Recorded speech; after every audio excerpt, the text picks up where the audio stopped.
Konstantin Pavlovich, Russian, the 27th of April 1779, the 27th of June 1831, was a Grand Duke of Russia and the second son of Emperor Paul I and Sophie Dorothea of Württemberg. He was the Tsesarevich of Russia throughout the reign of his elder brother Alexander I, but had secretly renounced his claim to the throne in 1823. For 25 days after the death of Alexander I, from 19 November, OS/1 of December 1825 to 14 December, OS/the 26th of December 1825, he was known as His Imperial Majesty Konstantin I, Emperor and Autocrat of all the Russias, although he never reigned and never acceded to the throne. The succession controversy became the immediate cause of the Decembrist revolt. Constantin was known to eschew court etiquette and to take frequent stands against the wishes of his brother Alexander I, for which he is remembered fondly in Russia,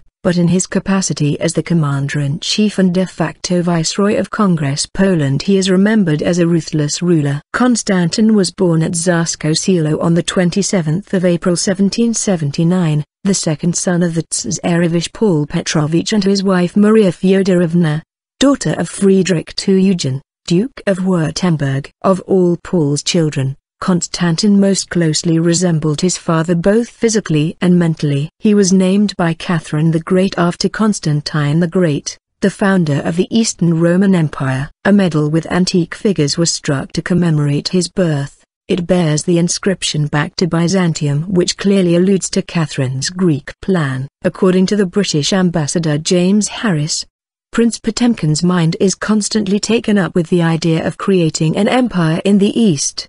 He has managed to fascinate the Empress with these feelings, and she proved so subject to his chimeras that she christened the newborn Grand Prince Constantine, gave him as nursemaid a Greek by the name of Helen, and talks in her own circles about how to place him on the throne of the Eastern Empire. At the same time she is setting up a town at Zarsko Selo to be called Konstantingrad. The direction of the boy's upbringing was entirely in the hands of his grandmother, the Empress Catherine II. As in the case of her eldest grandson, afterwards the Emperor Alexander I, she regulated every detail of his physical and mental education, but in accordance with her usual custom, she left the carrying out of her views to the men who were in her confidence. Count Nikolai Saltykov was supposed to be the actual tutor, but he too in his turn transferred the burden to another, interfering personally only on exceptional occasions, and exercised no influence upon the character of the passionate,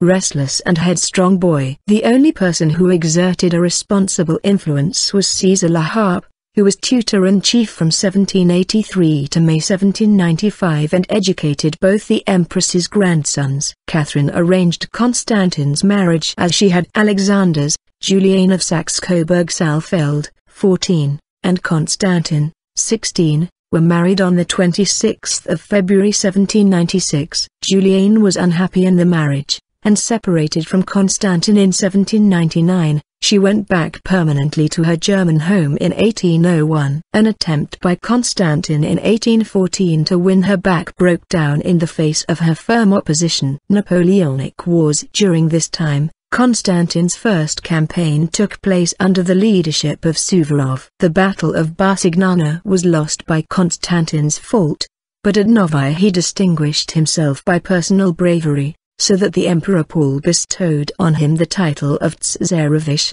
which according to the fundamental law of the constitution belonged only to the heir to the throne. Though it cannot be proved that this action of the Tsar denoted any far-reaching plan, it yet shows that Paul already distrusted the Grand Duke Alexander. Konstantin never tried to secure the throne. After his father's death in 1801, he led a disorderly bachelor life. He abstained from politics, but remained faithful to his military inclinations, without manifesting anything more than a preference for the externalities of the service. In command of the Imperial Guards during the campaign of 1805, he had a share of the responsibility for the Russian defeat at the Battle of Austerlitz, while in 1807 neither his skill nor his fortune in war showed any improvement. After the Peace of Tilsit he became an ardent admirer of Napoleon and an upholder of the Russo-French alliance. He therefore lost the confidence of his brother Alexander. To the latter, The French alliance was merely a means to an end. This view was not held by Constantin.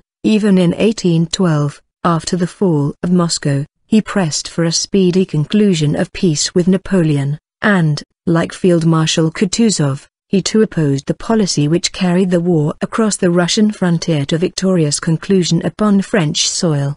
His personal behavior towards both his own men and French prisoners was eccentric and cruel. During the campaign, Barclay de Tolly was twice obliged to send him away from the army due to his disorderly conduct. His share in the battles in Germany and France was insignificant. At Dresden, on 26 August, his military knowledge failed him at the decisive moment, but at La Fère-Champenoise he distinguished himself by personal bravery. In Paris the Grand Duke excited public ridicule by the manifestation of his petty military fads. His first visit was to the stables, and it was said that he had been marching and drilling even in his private rooms. Constantin's importance in political history dates from when his brother, Tsar Alexander, installed him in the Congress Poland as de facto viceroy. However, he was not the official viceroy, namestnik of the Kingdom of Poland, with the task of the militarization and discipline of Poland. In the Congress Poland created by Alexander he received the post of Commander-in-Chief of the forces of the kingdom,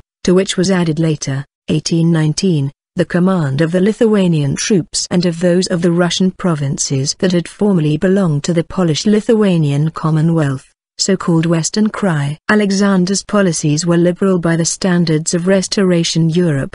Classical liberals lapped up the freedoms of education, scholarship, and economic development, but key deficiencies in Poland's autonomy of lack of control over the budget, military, and trade left them hungry for more.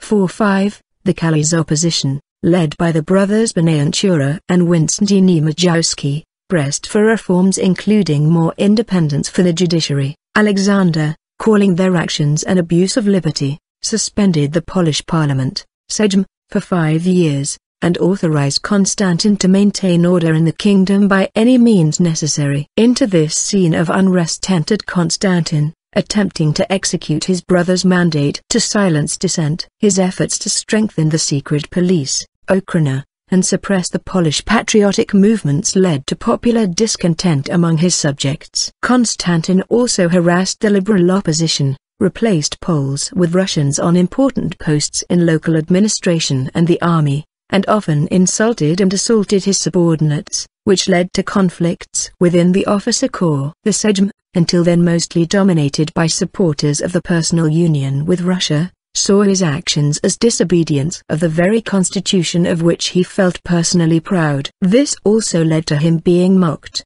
which he did not help by sending his adjutants with threats to those guilty of it, like Weridiana Fizerowa. Nevertheless, Konstantin was an ardent supporter of Polish musicians, such as Maria Agata Szymanowska and Frederick Chopin. After 19 years of separation, the marriage of Konstantin and Juliane was formally annulled on the 20th of March 1820. 2 months later, on 27 May, Konstantin married the Polish Countess Joanna Grudzinska, who was given the title of Her Serenity Duchess of Lowicz. Connected with this, he renounced any claim to the Russian succession, which was formally completed in 1822. After this marriage, he became increasingly attached to his new home of Poland. When Alexandre died on the 1st of December 1825, Grand Duke Nicholas had Konstantin proclaimed emperor in St. Petersburg. In Warsaw meanwhile, Konstantin abdicated the throne. When this news became public knowledge, the Northern Society scrambled in secret meetings to convince regimental leaders not to swear allegiance to Nicholas.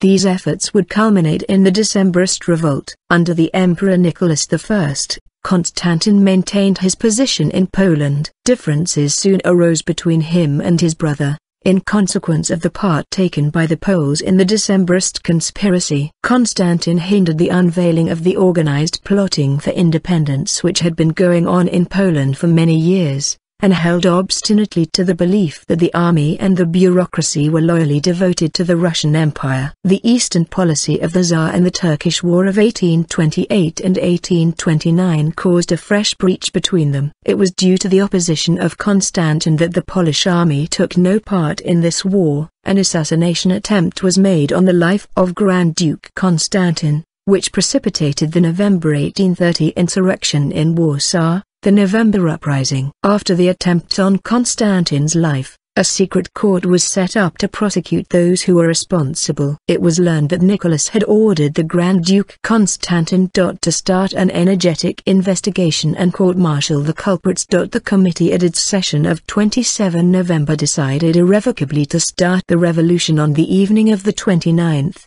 at 6 p.m. Like the assassination, the recruitment of army units by the rebels failed. Only 2 units joined them, and only the capture of the armory and the subsequent arming of the populace kept the revolt alive. Konstantin saw the revolt as a strictly Polish affair and refused to use troops, not because he could not but rather because it was a foolish idea politically. He could trust his Russian troops, but to use them might be considered a violation of the kingdom's independence and even an act of war. Because of this setback he was limited to the resources he had around him. If he did decide to intervene it would require a different source of manpower. He was limited to the handful of Polish troops he could gather together, if he refused to use the Russian troops at his disposal. Konstantin refused to send his troops against the revolutionaries, saying the Poles have started this disturbance, and it's Poles that must stop it, and left the suppression of the revolt in the hands of the Polish government. Polish Prince Czesarevich Lubecki,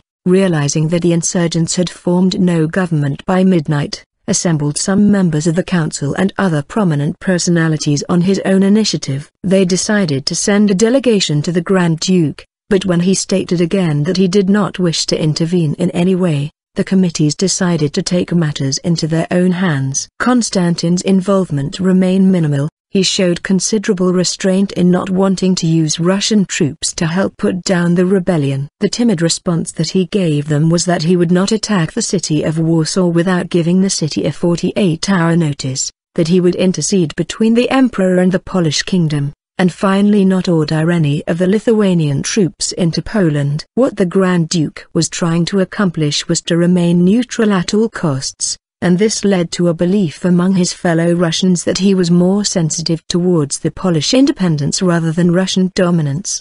The securing of neutrality from Konstantin gave the Polish government the feeling that Russia would not attack them, and gave them the chance to effectively quash the uprising, and was then able to effectively defeat the radicals in the country. After securing neutrality from Konstantin, the Grand Duke retreated behind Russian lines to watch how the scenario would play out. This act further confused the Polish government on the matter of what its status was with Russia. This was due to a promise by the Russians earlier that they were going to help put the rebellion down. The patriotic Poles could not have been more pleased. They took the upper hand, and the Grand Duke Konstantin on 3 December retreated toward Russia.